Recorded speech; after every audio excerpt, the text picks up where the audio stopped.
নমস্কার বন্ধুরা, পলি কিচেন রুমে সবাইকে স্বাগত। আশা করি সবাই ভালো আছেন, আর আমিও আপনাদের আশীর্বাদে মোটামুটি ভালোই আছি। তো আজকের একটা রেসিপি নিয়ে আপনাদের সামনে হাজির হলাম। আজকের রেসিপিটা হবে ফুলকপি আর ভেটকি মাছ দিয়ে দারুণ স্বাদের একটা রেসিপি করে আপনাদের দেখাবো।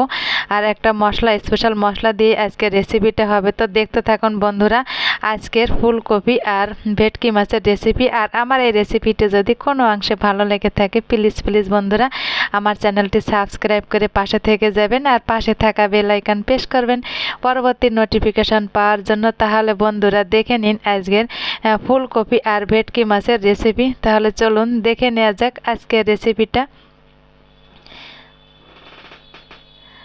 তো বন্ধুরা একটা ভেটকি মাছ নিয়েছিলাম, এই দেখুন। মাছটাকে আমার পরিষ্কার করে নিতে হবে, এই দেখুন। তো মাছের কিছুটা আঁশ আমি বের করে নিয়েছিলাম, তো আরও একটু আঁশ আমি মাছের বের করে নিতে হবে। এই যে লেজার ধারে যে কিছুটা ছোট ছোট আঁশ থাকে, তো ওই আঁশের আঁশগুলো কিন্তু অবশ্যই ভালোভাবে বের করতে হবে। তো আঁশটাকে বের করে পরিষ্কার করে জল দিয়ে ধুয়ে নিলাম মাছটা। তো জল দিয়ে ধুয়ে নিলে মাছটার কিন্তু আঁশগুলো অনেকটা বেরিয়ে যায়, তারপরও কিন্তু কিছুটা আঁশ থেকে যায়। তো ওটা আমি বটি দিয়ে কিছুটা পরিষ্কার করে নিলাম। আর এভাবে আমি মাছটাকে একটু সাইড দিয়ে কেটে নেবে। এই দেখুন মাছের মাথাটা কিন্তু অলরেডি কেটে নেওয়া হলো। তো দেখতে থাকুন বন্ধুরা আজকের ভিডিওটা। তো এই যে মাছটাকে আমি কিছুটা কেটে নিয়েছি, এই দেখুন ক পিস হয়ে গেল মাছটা। আর বাকিটা আমি কেটে নিচ্ছি মাছটা, এই দেখুন। মাছগুলো আমি একটা থালায় নামিয়ে নিব। আর মাছগুলো আমি একটা থালায় নামিয়ে নিচ্ছি, পরিষ্কার জল দিয়ে একটু মাছগুলোকে ধুয়ে নিলাম। তো এখানে এই দেখুন এই কয় পিস মাছ হয়েছে। তো মাছগুলোকে আমি আবারও একটু পরিষ্কার জল দিয়ে ভালোভাবে ধুয়ে নিব। তো এই দেখুন বন্ধুরা, তো মাছগুলোকে তো কিছুটা ধুয়ে নিলাম। এবার আমি এখানে একটা ফুলকপি নিয়েছি, টাটকা ফুলকপি। দেখুন ফুলকপি দিয়েই আজকের এই রেসিপিটা হবে, ভেটকি মাছের রেসিপি। টাটকা মাছ আর টাটকা ভেটকির রেসিপি তো দারুণ স্বাদের হবে কিন্তু বন্ধুরা।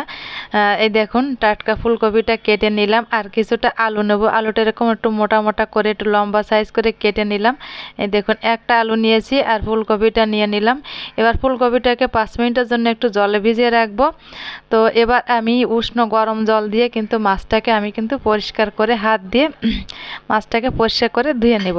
তো বারে বারে জল পাল্টে পাল্টে এভাবে মাছগুলোকে আমি ধুয়ে নিলাম।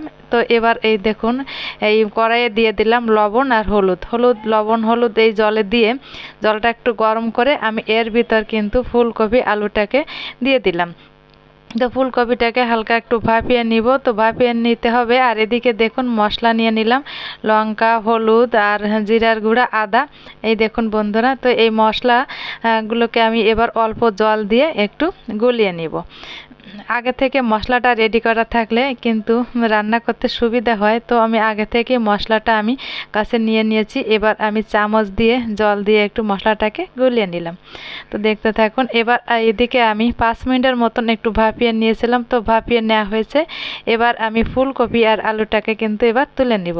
আর এদিকে আমি লবণ হলুদ দিয়ে মাছটাকে একটু মাখিয়ে নিব। আর সরিষার তেলে রান্নাটা হবে, কড়াইটা গরম করে সরিষার তেলটা দিয়ে দিলাম।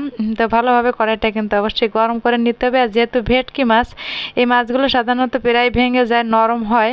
তো এই জন্য খুব সাবধানে মাছগুলো ভাজতে হবে। আর ভাজার জন্য কড়াইটা কিন্তু অবশ্যই গরম করতে হবে। আর তেলটাকেও কিন্তু খুব বেশি হাই হিটে গরম করে তারপরে মাছগুলোকে আমি ছেড়ে দিলাম। তো উল্টে পাল্টে আমি মাছগুলোকে ভেজে নেব।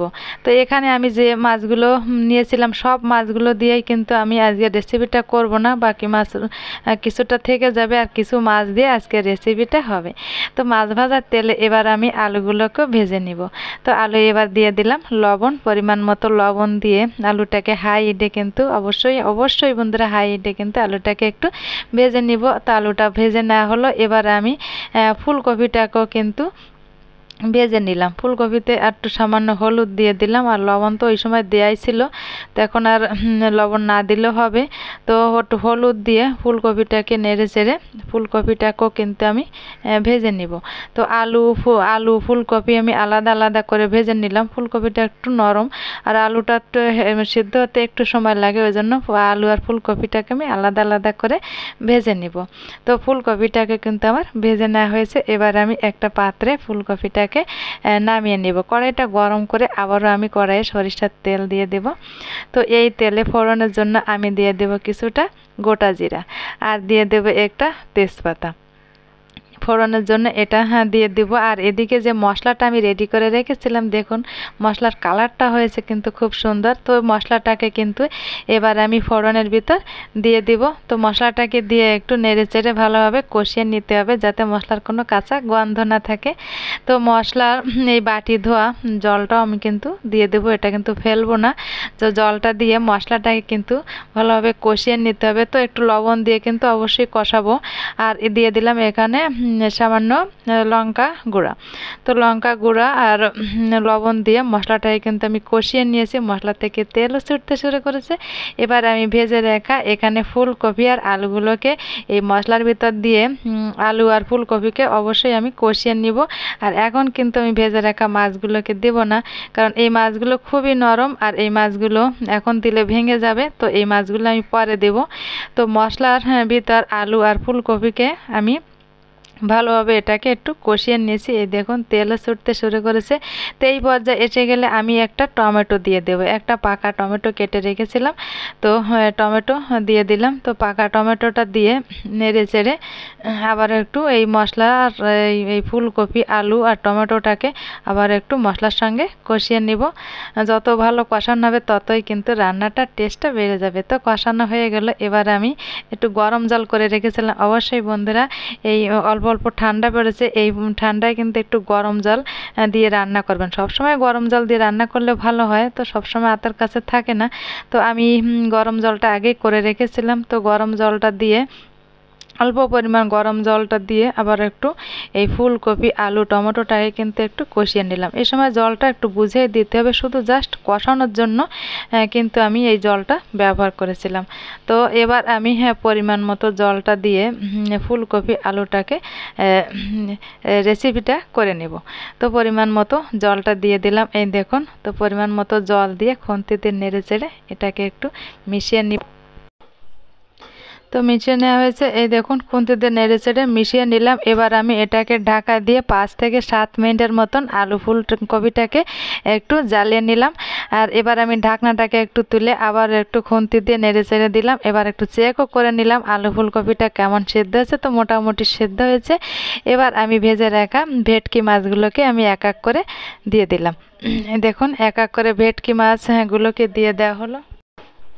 তো মাছগুলোকে দিয়ে আবার একটু খুন্তি দিয়ে নেড়ে চেড়ে খুব সাবধানে নাড়তে হবে। এই মাছগুলো কিন্তু সাধারণত নরম হয়, যাতে ভেঙে না যায় সেদিকেও খেয়াল রাখতে হবে। উল্টে পাল্টে একটু দিতে হবে যাতে মাছগুলোর ভিতর ভালোভাবে যায় মশলাটা। এবার আমি কিন্তু একটু ভাজা জিরার গুঁড়া দিয়ে দিলাম। তো দেখতে পেলেন আমি কিছুটা জিরার গুঁড়া ব্যবহার করলাম। তো জিরার গুঁড়াটা দিয়ে আবার একটু জ্বালিয়ে নিলাম। আর এখানে আমি দিয়ে দিলাম গরম মশলার গুঁড়া। তো অল্প পরিমাণ গরম মশলার গুঁড়োটা দিয়ে দিলাম। তো অল্প পরিমাণ গরম মশলা আর জিরার গুঁড়োটা দিয়ে এবার আমি এটাকে 2 মিনিটের মতন জ্বালিয়ে নামিয়ে নিলাম। এই দেখুন বন্ধুরা, আমার তৈরি হয়ে গেল ভেটকি মাছের দুর্দান্ত স্বাদের রেসিপি। এটাকে একটা গামলায় নামিয়ে নিলাম। দেখুন বন্ধুরা কত সুন্দর একটা কালার এসেছে, যেমন কালার খেতেও কিন্তু তেমন লাগবে কিন্তু বন্ধুরা, দেখতেও যেমন খেতেও কিন্তু অসাধারণ। আর এই শীতের এই দুপুরে গরম ভাতের সাথে যদি বন্ধুরা থাকে এই ধরনের গরম গরম ভেটকি আর ফুলকপির রেসিপি, তো কথাই নেই বন্ধুরা। এটার কালারটা একটু দেখুন বন্ধুরা, কত সুন্দর একটা কালার এসেছে। তো আমি একটা থালায় এই রেসিপিটা একটু পরিবেশন করে আপনাদের দেখাবো। এই দেখুন একটা থালায় 1 পিস মাছ আর কিছুটা সবজি নিয়ে নিলাম, ফুলকপি আর আলু।